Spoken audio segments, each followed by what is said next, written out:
बिस्मिल्लाहिर्रहमानिर्रहीम। अस्सलाम वालेकुम नाज़रीन, आप यूट्यूब चैनल देख रहे हैं। मैं इमरान खान। सबसे पहले अभी एक वाक़या पेश आया रात का, जब मैं ये वीडियो रिकॉर्ड कर रहा हूँ, आप सुबह के वक्त सुन रहे हैं और आज मंगल का दिन है, इमरान खान साहब की मुलाकात का दिन भी है। तो रात गए हयाताबाद में, पेशावर में, जो अब तक मेरे पास इत्तलात आई हैं वो मुबैना तौर पर खुर्रम ज़ीशान जो सेनेटर हैं पाकिस्तान तहरीक इंसाफ के, इन्होंने DGI-SPR को बड़ा सख्त रद्द-ए-अमल दिया था उस प्रेस कॉन्फ्रेंस के नतीजे में। और उसके बाद जब फैसल वाडा ने कीचड़ उछाला तो फैसल वाडा ने कहा कि ये दहशतगर्द है, इसको दहशतगर्दों की तरह डील किया जाएगा। फैसल वाडा ने इन्हें धमकी दी थी और बराह रास्त टीवी चैनल पे बैठकर धमकी दी थी कि इसको अब दहशतगर्दों की तरह डील किया जाएगा और ये दहशतगर्द है। धमकी किसी और ने नहीं दी। और उसके जवाब में खुर्रम ज़ीशान ने फैसल वाडा से कहा कि बेटा मुझे मिलना, और इन्होंने भी उन्हें सख्त अल्फाज में जवाब दिया। अब फैसल वाडा साहब की धमकी के बाद हुआ ये है कि पेशावर में खुर्रम ज़ीशान साहब का घर है हयाताबाद, वहाँ पर फायरिंग हुई है। रात गए 2:30 बजे का वक्त बताया जा रहा है, 25-30 लोग आए, 5 के करीब डबल केबन थे। ऐसा दहशतगर्द तो नहीं करते इस तरह से, उनका तो तरीक़ाकार और होता है, वो इतने 20-25-30 लोग वो नहीं भेजते। तो जो इतला उनके घर से या उनके आसपास से मिली है, जो उनके अपने सिक्योरिटी गार्ड बता रहे हैं, एक उनका सिक्योरिटी गार्ड जख्मी भी हो गया। वो बता रहे हैं जी जो लोग आए उन्होंने अंधाधुंध फायरिंग शुरू कर दी घर के ऊपर। उन्होंने अंदर घुसने की कोशिश की, गार्ड्स ने अंदर नहीं आने दिया और उसके बाद फायरिंग शुरू हो गई और इतनी अंधाधुंध फायरिंग की गई कि वो कहते हैं जी घर के अंदर भी गोलियां लगी हैं। ये खुर्रम ज़ीशान साहब का घर है, वो सेनेटर है। पाकिस्तान के अंदर जो सेनेटर है वो टोटल 100 के करीब होते हैं, 100 सेनेटर होते हैं और ये पाकिस्तान के चुने हुए लोग होते हैं। हर पॉलिटिकल पार्टी अपने बेहतरीन लोगों को सेनेटर बनाती है। अब देखना यह है कि सेनेट ऑफ पाकिस्तान इसके ऊपर क्या करती है, इसके ऊपर कितनी आवाज़ उठाती है और कितना शोर मचाती है। वैसे तो पार्लियामेंट हाउस के ऊपर भी अटैक हुआ, पार्लियामेंट के अंदर घुस गए नकाबपोश, वहाँ से MNAs को उठाकर ले गए, पार्लियामेंट लॉजेस में घुस गए, वहाँ से उठाकर ले गए। एक सेनेटर एजाज चौधरी, वो लगभग 2 साल तक जेल के अंदर रहे, उनका भी प्रोटेक्शन ऑर्डर जारी किया गया, लेकिन उन्हें सेनेट में बुलवाया नहीं जा सका कि वो आगे कोई तकरीर कर देंगे, कोई बात कर देंगे। बहरहाल खुर्रम ज़ीशान के घर के ऊपर ये फायरिंग की गई है। पुलिस चाहे वो कुआं पे पहुंच गई है, वो सूरत-ए-हाल का जायज़ा ले रही है। ये एक दहशतगर्दी का वाक़या है और उसके ऊपर दहशतगर्दी का ही मुकदमा दर्ज होना चाहिए।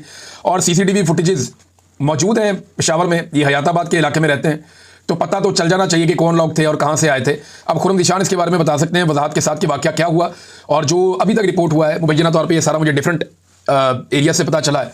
तो जितनी इन्फॉर्मेशन मैंने आपके साथ शेयर की है, तफसीलात बाद में आएंगी, वाक़ई की हकीकत क्या है वो पता चल जाएगा। आज मुलाकात का दिन है। आज इमरान खान साहब से उनकी बहनों की मुलाकात होगी और वकला की मुलाकात होगी, क्योंकि मंगल वाले दिन ये मुलाकातें तय होती हैं। लेकिन फैसल वाडा ने रात को ये स्टेटमेंट दिया और फैसल वाडा ने कहा बस अब बहुत हुआ और अब कुछ किया तो कोई गुंजाइश की जगह नहीं, कल भी मुलाकात नहीं करने दी जाएगी, बल्कि पहले नाके पर ही रोक लिया जाएगा। अब कुछ बर्दाश्त नहीं किया जाएगा, टॉलरेंस की बिल्कुल गुंजाइश नहीं है। लेकिन फैसल वाडा जो है वो कोई जेल का एहलकार तो नहीं है। फैसल वाडा जो है वो जेलर का यार दोस्त भी नहीं है, या जेलर के साथ भी इसके ताल्लुकात नहीं है। पंजाब हुकूमत पर ये वैसे ही तनकीद करता रहता है और फेडरल गवर्नमेंट के भी ये इतना कोई हक में नहीं है। PMLN को ये वैसे ही पसंद नहीं आता और ना वो एक दूसरे को पसंद नहीं करते। तो ये बंदा किसका है? बंदा तो ये एस्टेब्लिशमेंट का, ये अपने मुंह से कहता है और बार बार कहता है। तो एस्टेब्लिशमेंट ने फैसल वाडा के जरिए से यानी ये पैगाम आपको पहुंचा दिया और सुना दिया कि मुलाकात नहीं करनी दी जाएगी। दूसरी जानिब पाकिस्तान तहरीक इंसाफ ने चलो चलो अडियाला चलो का बैनर शेयर किया हुआ है और वो जोर लगा रहे हैं कि मैक्सिमम लोग अडियाला के बाहर पहुंचे इमरान खान साहब की बहनों से, और जो वकला मुलाकात के लिए जाना चाहते हैं उनसे इज़हार यकजहती करने के लिए। अब इस जुमेरात को वज़ीर आला खैबर पख्तूनख्वा 10वीं मरतबा आने वाला, 10वीं मरतबा आएगा। तो क्या एक वज़ीर आला 10 मरतबा चल के आया एक सूबे से, एक जेल के बाहर, और उसने मुलाकात अपने लीडर से करनी है? और ये निज़ाम इतना पागलपन का शिकार है कि ये एक वज़ीर आला को एक लीडर से मिलवाने से डरता है।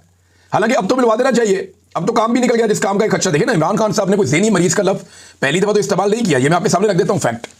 इमरान खान साहब आसिम मुनीर साहब के बारे में ज़हनी मरीज का लफ्ज़ पहली मरतबा इस्तेमाल नहीं किया उन्होंने। ये जो अभी 2 दिसंबर को मुलाकात हुई, ये पहली मरतबा नहीं था।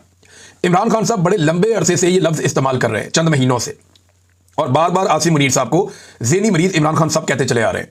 और ये कोई नई बात नहीं है, पुरानी बात है, वो बार बार कहते हैं ये बात। नवंबर के ट्वीट के अंदर भी ये था, उससे पहले भी ये था, अक्टूबर में भी कहीं ये स्टेटमेंट आया था। लेकिन सवाल ये पैदा होता है कि पहले गुस्सा क्यों नहीं आया और अब गुस्सा क्यों आया? तो गुस्सा बड़ा सियाना है।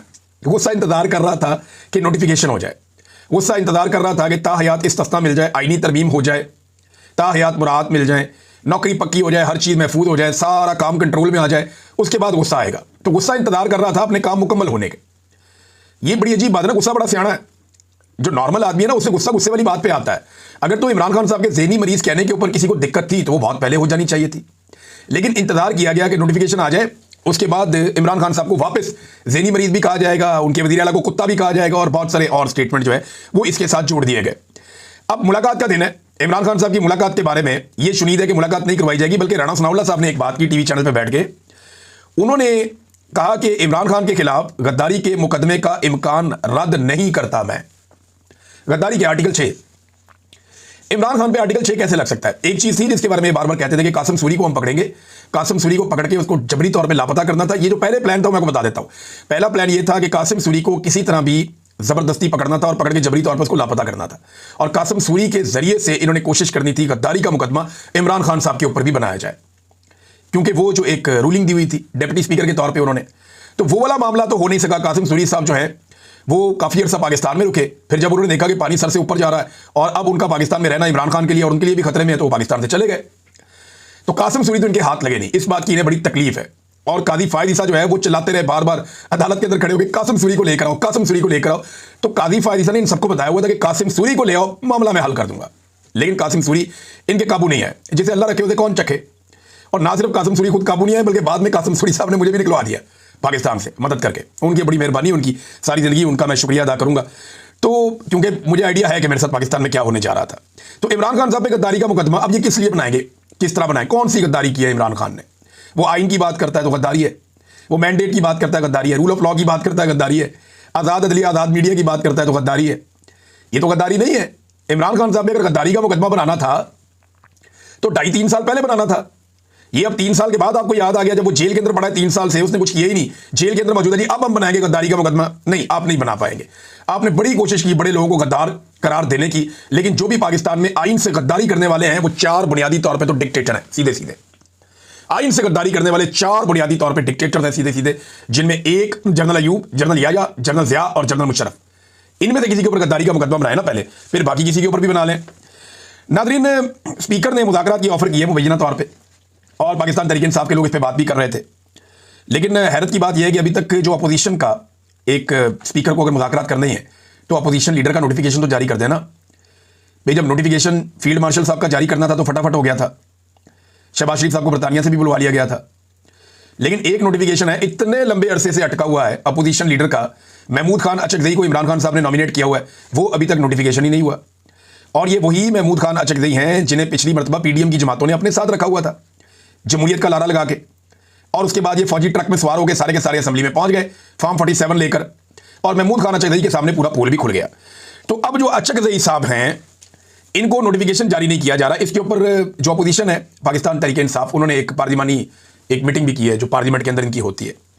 वहाँ चंद चीज़ों के ऊपर उन्होंने गौर किया। एक तो राणा सनाउल्लाह ने एक ऑफर की थी कि एक पार्लियामेंट्री कमेटी बना देते हैं, इमरान खान साहब की जेल सहूलतों का जायजा ले लेते हैं। उन्होंने कहा जी बिल्कुल ठीक है बनाओ, इधर से फंसते इधर से फंसाओ। उन्होंने कहा राणा सनाउल्लाह को इसके अंदर शामिल करें और बाकी लोग जो है पाकिस्तान तहरीक इंसाफ सेनेटर्स के, कौमी असम्बली के अरकान के और वकला के नाम दें, ताकि इमरान खान साहब तक के लिए रसाई और रास्ता तो खुले ना। राणा सनाउल्लाह साहब खुद भी जाना चाहते हैं तो जाके देख लें, उन्हें आइडिया हो जाएगा।